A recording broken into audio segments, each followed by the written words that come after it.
Tulad ng isang blangkong pahina, hindi pa man nag-uumpisa sa pagsulat ng ating kasaysayan. Ngunit bakit parang ito'y natapos na? Sa kwento nating walang katiyakan, daming tanong sa ating titigan. Pagmamahalang walang kasiguruhan, takot ang nanay kaya hindi nasubukan. Natatakot tayong mawalang pagkakaibigan, natatakot tayong masira ang pinagsamahan.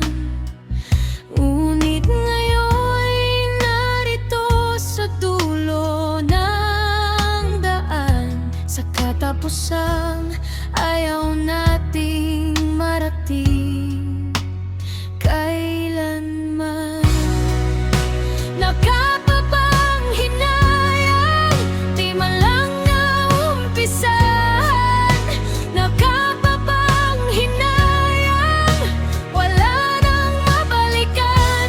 Paano ko susulatan ang blangkong papel na naiwan, kung bawat tinta'y puno ng katanungan? Mga tanong na hindi na masasagot kailanman, dahil sa isa't isa'y tuluyan ng lumisan. Ito ang wakas ng kwentong hindi natin nasimulan basta.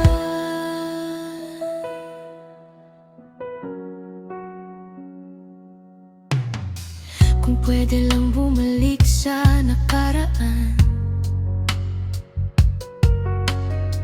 itatama ko ang bawat dinaanan.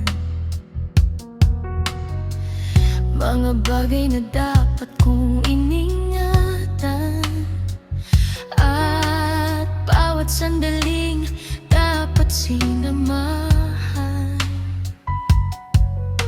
Mga taong naging bahagi ng buhay ko, mga lugar at alaalang di maglalaho.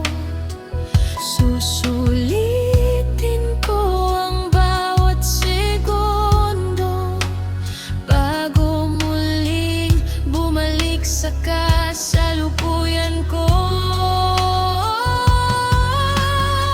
At ang payapang matagal ko nang inaasam, sa iyong bisig ko lang pala natagpuan.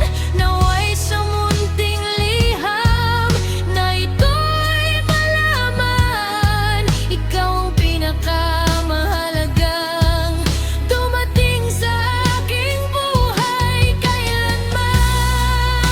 Nakapapanghinayang, ngunit huli na ang lahat.